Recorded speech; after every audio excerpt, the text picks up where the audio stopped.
quizás sepas que Julio César mantuvo varias relaciones extramaritales. Entre ellas, la más famosa fue con Cleopatra VII, la reina de Egipto, con quien tuvo un hijo llamado Cesarión. Este romance fue muy conocido y polémico.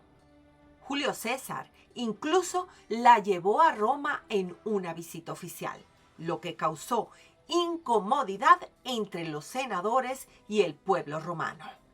Pero en el video de hoy iremos más allá de su vida personal y nos adentraremos también en su vida política y su terrible fin a manos de los integrantes del Senado. Julio César fue uno de los nombres más icónicos y polémicos de la antigua Roma. Un líder, un general, un reformador y amante de Cleopatra. Hola, soy Raquel Fournier y estás en De Plástico No Somos. Julio César fue amado y odiado en su época. Hoy nos adentraremos en su vida y las razones que llevaron a su trágico final, siendo asesinado y cambiando la historia del mundo para siempre. ¿Quién fue Julio César? Julio César nació el 12 o el 13 de julio del año 100 a.C., en una familia patricia de la antigua Roma. Se dice que mediante una cesárea y que supuestamente de allí proviene su nombre. Pero este método ya era conocido en la antigua Roma y solo se utilizaba en los casos en los que había fallecido la parturienta. Y Aurelia, su madre, murió cuando Julio César tenía 45 años. Julio César estuvo emparentado con algunos de los hombres más influyentes de su época. Fue un general y estadista romano, formando con Craso y Pompeyo el primer triunvirato. Desde joven mostró una gran ambición y habilidad política. A lo largo de su vida fue escalando posiciones en el gobierno romano, destacándose por su carisma, inteligencia y talento militar.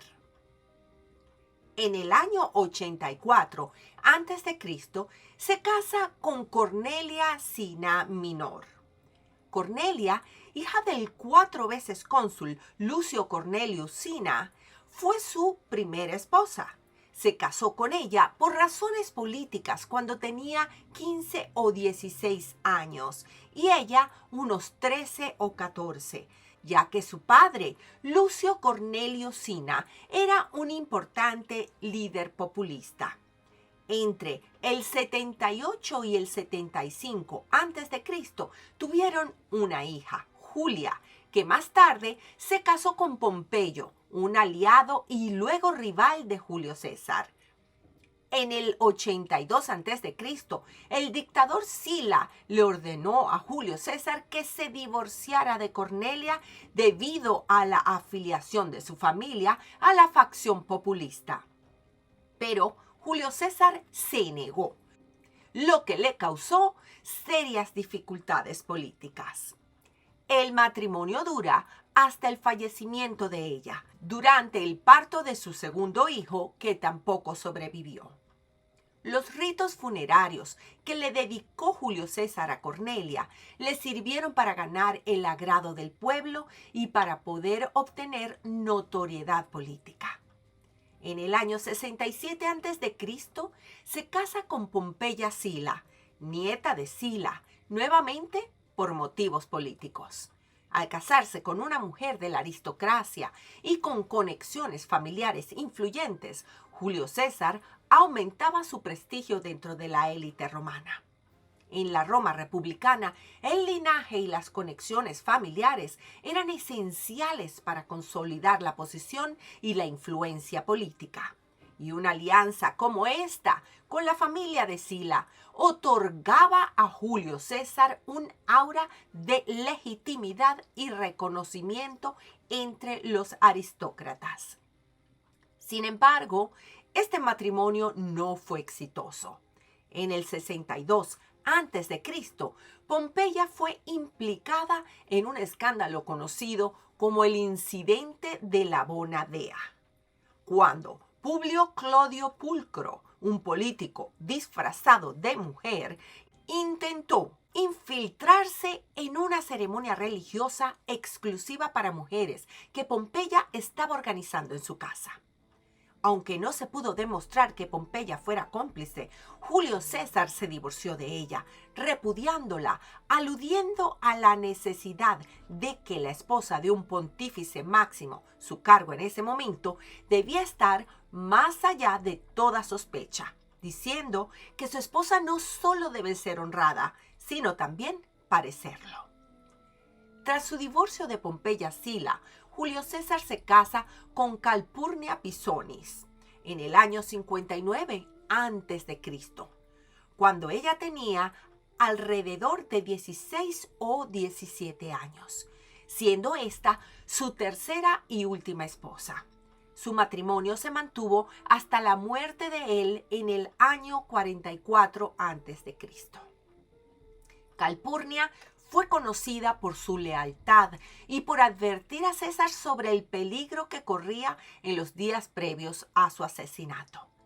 A pesar de sus 15 años como marido y mujer, apenas llegaron a convivir, ya que Julio César pasó la mayor parte de su vida restante en campañas militares fuera de Roma, primero en la Guerra de las Galias y después en la Segunda Guerra Civil Romana. Julio César dirigió los ejércitos romanos en las guerras galias antes de derrotar a su rival político Pompeyo en una guerra civil. De hecho, la relación entre Julio César y Cleopatra se inició en el año 48 a.C., durante esta guerra civil en la que Julio César perseguía a su rival político Pompeyo. Pompeyo, quien al buscar refugio en este país, fue asesinado por órdenes de los consejeros del joven faraón Ptolomeo XIII, hermano de Cleopatra, y su cabeza fue llevada a Julio César. Esto generó una gran tensión entre Julio César y los dirigentes egipcios, quienes creían que con la muerte de Pompeyo ganarían su favor, cuando en realidad lo enfurecieron. Probablemente porque, según algunos, consideraba que la ejecución de un cónsul y líder romano sin juicio ni honor era un acto indigno y vergonzoso. A sus ojos, era una violación de las normas de dignidad y respeto que los romanos solían mantener, incluso con sus enemigos. Aunque otros estudiosos dicen que fue por el simple hecho de que alguien se le adelantó al hacerlo. En ese momento, Cleopatra y su hermano Ptolomeo XIII estaban en medio de una lucha por el trono de Egipto. Cleopatra, desterrada por su hermano, estaba buscando recuperar el poder y vio en Julio César una oportunidad para fortalecer su posición política. Según las crónicas, Cleopatra se hizo traer de manera ingeniosa ante Julio César.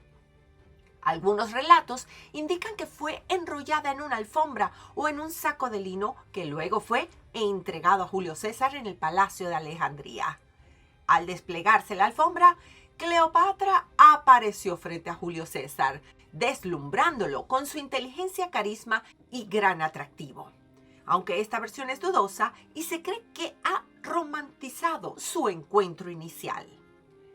Julio César y Cleopatra comenzaron una relación amorosa y política, mientras él estaba casado con Calpurnia, relación esta que también beneficiaba los intereses de ambos. Para César, apoyar a Cleopatra significaba influir en los asuntos de Egipto y consolidar su poder en esa región. Para Cleopatra, la alianza con Julio César le ofrecía protección y el respaldo necesario para consolidarse en el trono. Julio César, como mencionamos anteriormente, en ese momento estaba casado con Calpurnia Pisonis, su tercera esposa.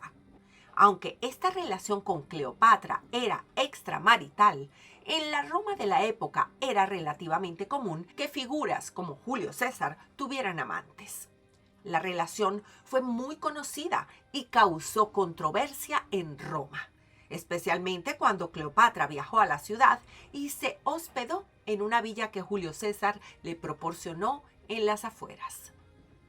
De esta relación nació Cesarión, quien fue el único hijo reconocido de Julio César y Cleopatra. Sin embargo, Julio César nunca reconoció oficialmente a Cesarión como su hijo en Roma, aunque Cleopatra lo promovió como el heredero de Julio César en Egipto. En el año 59 a.C., Julio César fue nombrado cónsul y más tarde gobernador de Galia. Aquí fue donde ganó gran fama como general al conquistar enormes territorios y demostrar su destreza militar. Sus éxitos militares en la Galia le dieron un estatus de héroe en Roma y un poder sin precedentes. Pero con este poder también llegaron enemigos y personas que lo veían como una amenaza para la República. Ascenso al poder absoluto. Tras sus victorias en la Galia, Julio César regresó a Roma. Sin embargo, su poder creciente inquietaba al Senado, especialmente a figuras como Pompeyo. La rivalidad entre ellos llevó a una guerra civil que terminó en la victoria de César y su consolidación como líder de Roma. Tras su victoria en la Segunda Guerra Civil Romana entre el 49 y 45 a.C., Julio César se convirtió en el dueño y señor de Roma. Después de su victoria en la batalla de Tapso, en abril del año 46 a.C., llega a Roma a finales de julio. Después de 2 meses de preparativos, celebró 4 triunfos por sus victorias en la Galia, Egipto, Asia y África. Todo entre el 21 de septiembre y el 2 de octubre. Hubo carreras, competencias deportivas, teatro, banquetes, batallas de soldados, penationes o luchas de fieras y gladiadores. El momento culminante, sin embargo, se produjo con la primera naumaquia de la historia. Esta batalla naval fue celebrada en un enorme estanque construido en el campo de Marte. En ella se enfrentaron 2 flotas con 4,000 remeros y 2,000 tripulantes a bordo. Julio César fue nombrado dictador perpetuo en el año 44 a.C., lo cual significaba que, en teoría, tendría el control total de Roma de forma indefinida. Investido de este poder supremo, el nuevo dictador romano realizó una serie de importantes reformas, tanto sociales, económicas, institucionales, judiciales, como religiosas, algunas de las cuales han tenido repercusión hasta nuestros días. El hecho de tener el control de Roma de forma indefinida lo alejaba de la idea de la república, un sistema donde el poder se repartía entre muchos y no recaía en una sola persona. Muchos senadores temían que Julio César estuviera tratando de convertirse en rey, algo inaceptable para la cultura romana, que odiaba la monarquía. Las reformas de Julio César y las tensiones con el Senado. Un mes antes de morir asesinado, en febrero del año 44 a.C., Julio César fue nombrado dictador perpetuo de Roma, o Dictator Perpetuus, como ya mencionamos. Aunque muchos temían su poder, Julio César también llevó a cabo una serie de reformas importantes. Mejoró la situación de los soldados, creó proyectos de infraestructura y estableció el calendario juliano, que se usa como base del calendario actual, ya que en ese momento el año romano de cálculo lunar tenía 355 días. Logrando esto gracias a la asesoría del astrónomo Sosígenes de Alejandría. En el terreno militar, el dictador romano podía de forma autónoma decidir sobre la guerra y la paz sin necesidad de consultar al Senado o al pueblo.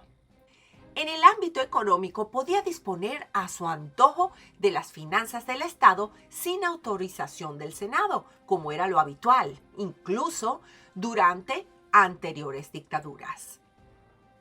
En la política, tenía el derecho de ser siempre el primero en hablar en las reuniones del Senado desde su lujoso asiento primero de marfil y que luego cambiaría a uno de oro.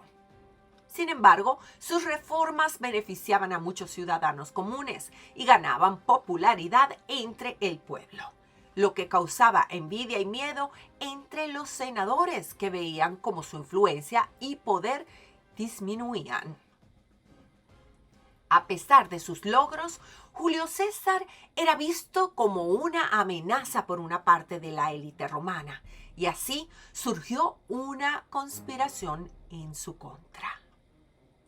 Pero antes de continuar, no puedo dejar de recordarte que la mejor manera de apoyarnos es que le des un like a este video y te suscribas al canal haciendo clic en los botones que se encuentran bajo tu pantalla, para que así YouTube pueda recomendarlo a más personas.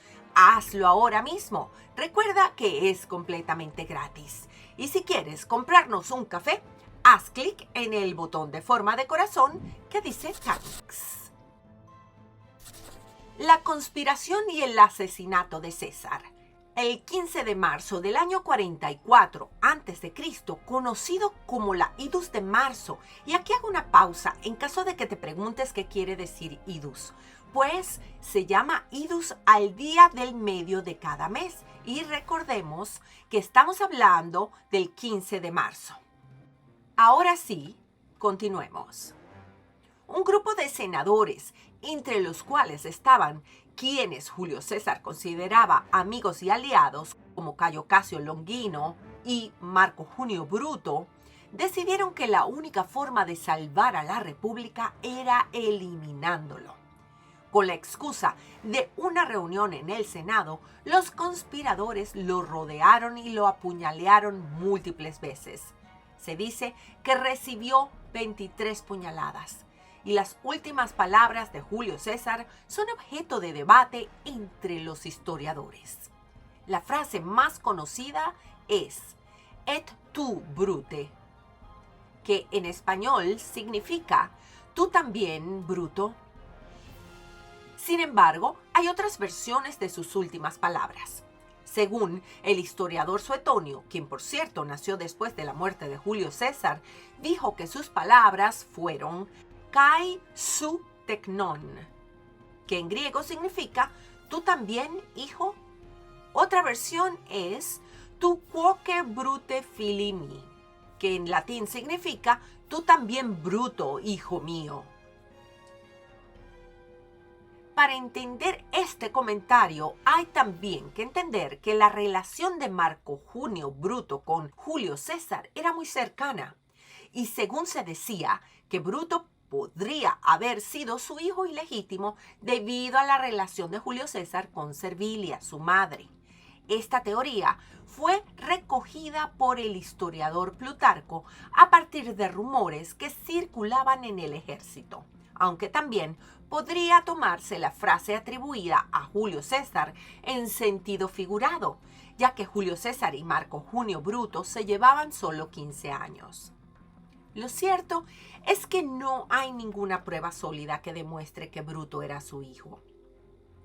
Además, la frase «tu quoque brute fili mi», que explicamos anteriormente y que en latín significa «tú también, Bruto, hijo mío», quedó inmortalizada en la obra Julio César, tragedia escrita por Shakespeare, y se duda mucho que haya sido utilizada en la realidad. Marco Junio Bruto, por su parte, además de ser allegado a Julio César, era un republicano convencido. Creía firmemente en los valores de la República Romana, en la que el poder debía compartirse y no estar concentrado en una sola persona. La creciente autoridad de Julio César, especialmente después de ser declarado dictador perpetuo, hizo que un grupo de senadores, entre ellos Marco Junio Bruto y Cayo Casio Longino, comenzaran a conspirar para asesinarlo con el fin de salvar la República y restaurar así el poder compartido en Roma. Todo parece indicar que el cerebro tras esta conspiración fue Cayo Casio Longino, esposo de la hermana de Marco Junio Bruto, y, según Plutarco, Cayo Casio Longino estaba resentido, ya que Julio César había confesado que él era mejor político que Marco Junio Bruto, pero que favorecía a este último más por el cariño que le tenía al ser hijo de Servilia. Quepa destacar que Servilia fue su amante por 19 años. Según Suetonio, la esposa de Julio César, Calpurnia Pisonis, tuvo un sueño premonitorio en el que veía a César herido, lo cual interpretó como una señal de su muerte inminente e intentó persuadirlo para que no fuera al Senado. También se dice que había rumores de que algo podía pasar. Pero Julio César decidió ir de todos modos, culminando esto con el desenlace de esta conspiración, donde terminó perdiendo su vida a manos del Senado. Aunque la mayoría del Senado romano no estaba al tanto del complot, se quedaron sentados en silencio para luego muchos de ellos salir de allí horrorizados. Se dice que Julio César, al ser apuñalado, se cubrió la cabeza con su vestimenta para que no vieran su rostro al morir y mantener así su dignidad. Y de esta manera, la vida de Julio César y la de la República Romana termina cuando fue asesinado a los 56 años de edad. Consecuencias del asesinato de Julio César. Tras la muerte de Julio César, Calpurnia entregó los documentos y bienes personales a Marco Antonio, uno de sus principales aliados y uno de los nuevos líderes de Roma. Calpurnia representó muy bien el papel que se esperaba de ella como viuda del hombre más poderoso de Roma. Fue rigurosa en su luto, discreta en la administración del testamento político de su marido y jamás volvió a casarse. Después de esto, la historia no la vuelve a mencionar y se retiró a una de sus villas y puede que allí gozara de una vida plena a través del estudio, la filosofía y la literatura. Pero la muerte de Julio César no trajo la paz. De hecho, fue el inicio de nuevas guerras civiles que llevaron al colapso de la República y el nacimiento del Imperio Romano bajo Augusto, el primer emperador y sobrino nieto de Julio César. En su intento por salvar la República, los conspiradores lograron lo opuesto. Crearon las condiciones para el surgimiento de un sistema aún más centralizado. Así, el asesinato de Julio César se convirtió en un momento clave en la historia, marcando el final de la República y el comienzo del Imperio Romano. Después de su muerte, el asesinato de Julio César no trajo la estabilidad que los conspiradores esperaban. Al contrario, desató una serie de conflictos y guerras civiles que eventualmente llevaron al fin de la República. El inicio del segundo triunvirato formado por César Octavio, Marco Antonio y Marco Emilio Lépido, y al surgimiento del imperio bajo el liderazgo de César Octavio, quien pasó a llamarse Augusto, y se convirtió así en el primer emperador de Roma. Julio César fue un hombre de grandes ambiciones y logros, pero su deseo de poder absoluto lo llevó a enfrentarse con aquellos que querían preservar la República. Su asesinato es un recordatorio de los peligros que el poder absoluto puede representar y un momento que cambió el curso de la historia. ¿Fue Julio César un tirano o un reformador? ¿Tú qué crees? Nos vemos en un próximo video. Soy Raquel Fournier y me despido, como siempre, recordándoles que de plástico no somos.